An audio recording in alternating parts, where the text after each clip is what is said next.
What is up, Ravens flock? Huge shout out for your support for the 410 Sports Talk.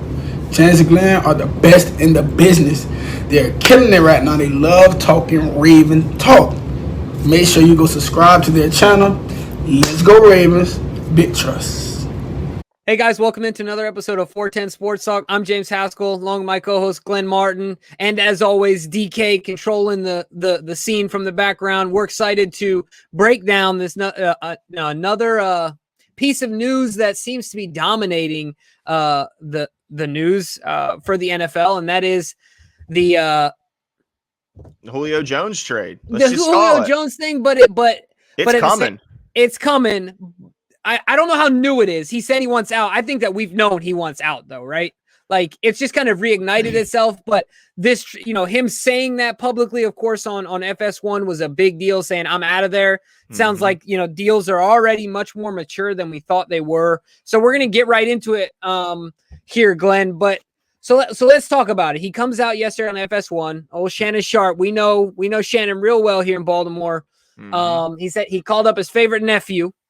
Is what he said. And he said, what's going on? And he said, do you want out? And he said, yeah, I'm out of there. As if it's already happened. And he also said he doesn't want to go to the Cowboys because they aren't going to win. I wasn't mad about hearing that. No. I think that what that did was it brought to light some more information that this has been a long time coming. This is something that the team and, certainly more so the team than Julio, but the team wanted to keep this quiet because what you were bringing up before the call, Jimmy, I think is a good point that when a guy puts it out there, that even if people are speculating and talking about, and everyone knows, that a guy's going to move, that's one thing. But when the guy that you're talking about comes out and says it and makes it public and makes it known that he will not be going back there under any circumstances, it's got to hurt the draft. I mean, the trade value. It's just it has to impact the trade value. There's no doubt about it because now everyone knows, look, he's leaving one way or another. So you need us. You need trade partners in order to get this situation resolved. So there's no doubt that it impacts the trade value. And what I find interesting is I looked up the odds of where he'll be. And right now I'm still seeing the Falcons as the leaders. Falcons? I'm seeing the Falcons as a plus 300 odd. I don't know for him to stay. Yeah, which is interesting to me because he made it pretty clear he's not going to be there. But just I'm going to give you quickly the odds-on favorite after the Falcons, and it's the Patriots.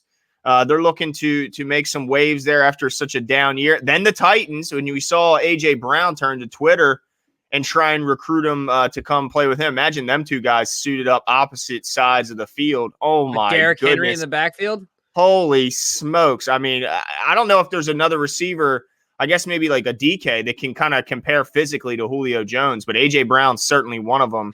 Yeah. And then the Chargers, man, with Herbert whipping the ball around, it'd be nice to see him there. And then the Colts coming in at plus 600, definitely could use some extra talent there. And then the Ravens right behind them at plus 700. So the Ravens are considered one of the favorites to get his services, But Jimmy, with all those guys, with all those other teams I mentioned above them, do you think that what do you give the chances that the Ravens could step up? And what do you think the ultimate value, will be for this trade? Yeah, it's a great question, Glenn, because like you said, at the end of the day, there was conversations before the draft. They wanted too much for him. The Ravens said no. So we moved on.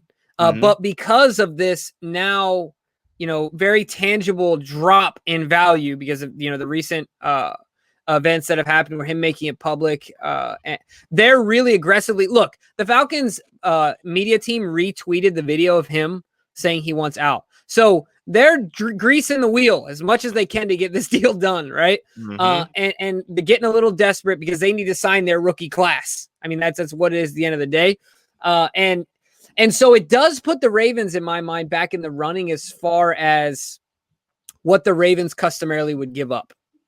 So I think that the range, I think the top end of his range now is a 2, a second rounder. I could see it more being like a 3 and a 5, a 4 and a decent player. But at the same time, I don't know how much they're going to need to bring on a player because then that messes with their salary cap even more. Right? So I think it would have to be a cheap rookie like player a guy on his rookie deal, contract. a young guy or something like that, right? Maybe a Marquise Brown. Just throwing it out there. No chance on that one. No, but I'm just saying a guy that's on a rookie deal that would be relatively attractive, right? Yeah. But yeah, I think it's going to be a 3.5. I think that might be his value. I think that they're going to want volume. So if they're not getting a 1 or a 2, I think they're going to want multiple picks. So I think a 3.5 would be where he ends up falling, and I think that puts the Ravens in the conversation. Well, I think 3.5 certainly would, but I think if you hear if the Falcons call you and say, "Look, we're getting an offer from 3 and a 5 from the Titans," you come to the table with a 2, he's yours. I think they step. So I think ultimately it ends up being a 2, and then something else. Maybe it's a conditional 5, or like you mentioned, a young rookie who's on an expiring contract. They know they can't extend, something like that, because. There's no doubt that they have to move them. They have, Jimmy, you know what their space is right now? The Atlanta Falcons' current cap space today, $410,000. I mean, so the team is desperate. They can barely. Hey, they can afford me. Oh yeah, well, they would get. Look, they get what they paid for. Is what they would get. That's barely enough to stock the cafeteria for these guys. When you're talking about training camp bodies and how much they have to feed these big guys, so. Yeah, they obviously need to trade him. They could now. Let's get into why they have to trade him, what they have to, what kind of savings they're looking for, and what kind of impact this is going to do to the team that's trading for him and their cap space. So absolutely, because I do think that in some ways this could be an attractive deal for the right team, and in others not. So one thing to mention up on the screen, you'll see a lot of people, and there's been a lot of noise around the idea that this is a friendly deal in that. On a per annum basis, it's not, crazy expensive. But like you see here on the graphic, Julio Jones is still Julio Jones, and he's still the number 1 receiver in fully guaranteed money left on his contract. You're still talking about $64 million guaranteed dollars. That guy is getting that money through hell or high water, whether that's from us, whether that's from the Falcons, whether that's from Joe Blow down the street. He's getting his money. Right. So that is something that's important when you're talking about the long term, because he's 32. You're talking about till he's 35. He's had the lingering hamstring, which I don't think is as big of a deal as some people made out to be if you exclude just last year. But this is an important piece of the puzzle because it's not just about the yearly hit. It's about the fact that they are fully guaranteed. Right. Yeah, no doubt. Now I'm trying to. Jalen Waddle's already on this list. That kind of shocks me. But I mean, let's give. Sorry, I'm like, is that really him on the bottom of the list? Yep.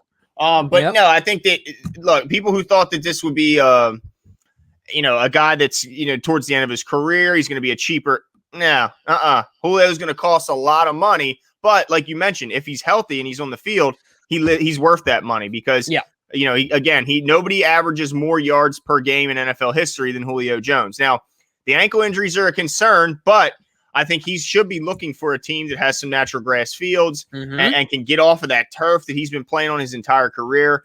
I think could do a long way for, extending his career and keeping him on the field more often.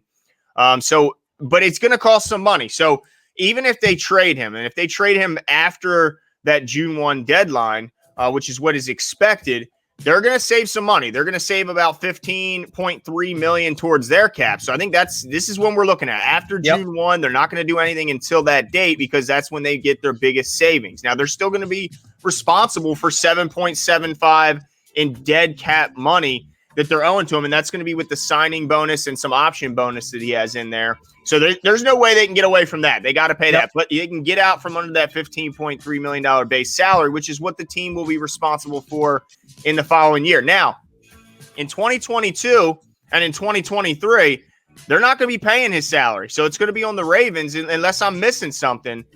They're going to be – now, they're still going to have to be paying that money, right? I mean, look, they're still going to be – now, the Falcons will still be responsible for still that bonus money and that option money. So they're still going to be paying some of it, but the team that trades for him will have to take on his full base salary. But still, not out of the realm of possibility. When you look at those numbers, it's not like, wow, okay, the Ravens can't get him. It's so crazy. It's not that crazy. So, Jimmy, now that we know it's at least it's not impossible, right? It's at least possible with some finagling that they could get it done. Any chance that the Ravens feel like that he's the player they're missing? He's that one guy, that one player away that they need to get over the hump, which is obviously the Kansas City Chiefs, the Buffalo Bills, those other guys in the AFC. Do you think they look at Julio as that guy that gets them over that hump? I don't think that they do. Do I want them to? It is how I would answer the question. And I have two part. I have like the angel on one shoulder and the devil on the other shoulder. Not saying that one decision is good and one decision is bad. In that context, but part of me, I'm always the person that tells new Ravens fans, look, calm down. The Ravens aren't making any early moves. They're not making any sexy picks. This, that, and the other. Like that's just what the Ravens do. But to me, we're knocking on the door. I don't know if I can definitively, state my claim to say this is the piece that we're missing, because I think that if I were to answer that question just on a missing piece, it's probably pass rush. But if we could, to buffer that argument, if we could get the best pass rusher in the NFL, because Julio to me is the best wide receiver in the NFL in a similar trade, then fine. I'm not taking Julio. I'm taking the best pass rusher. But Aaron Donald isn't on the market, ladies and gentlemen. I mean, or name another top flight pass rusher. They're not on the market.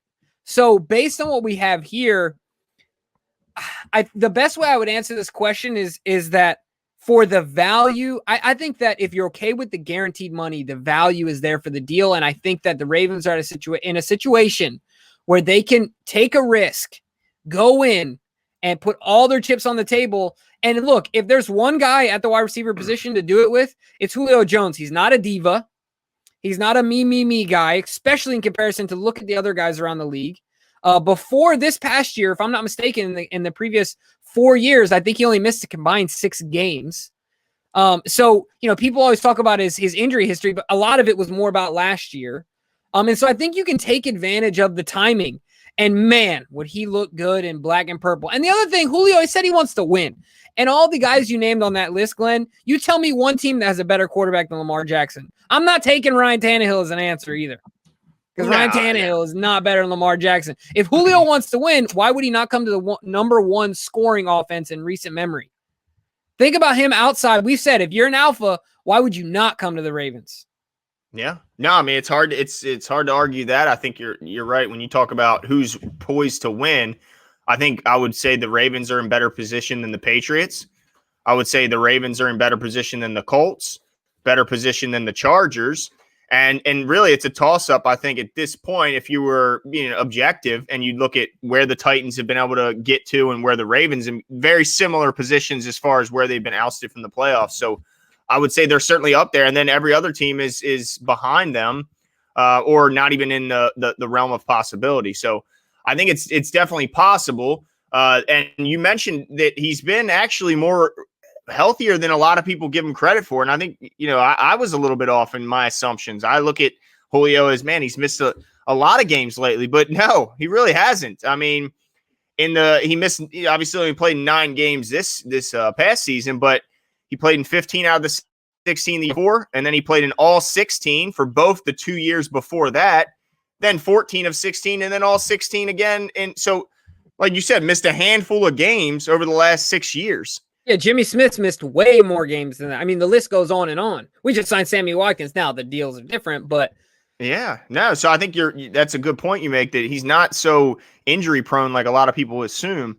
My only thing with Julio is if he eats up, the amount of cap space he's going to eat up, while not as insurmountable as I originally thought because of the fact that they have to take on the bonus and stuff like that. I think that the problem I would have is what does that prevent the Ravens from doing going forward? Does it prevent them from signing any of the young guys that we've, grown to really love in Baltimore? Or is it just preventing them from adding those complementary veterans and then maybe 1 or 2 of those guys wouldn't be able to come on? Then I might be okay with it. But to me, it comes down to this. If you had to choose right now, Jimbo, between adding Julio Jones via trade, giving up capital in the draft to do so, or would you rather get a Justin Houston where you're not giving up any draft capital and you're just giving up actually a fraction of what you would be paying Julio, especially when you look at the cap number. I look at the edge position as a greater area of need for this team, because I think this team needs to add bodies there where I'm not so sure they get the value out of having a guy like Julio Jones. And you just used your number 1 overall pick for a wide receiver.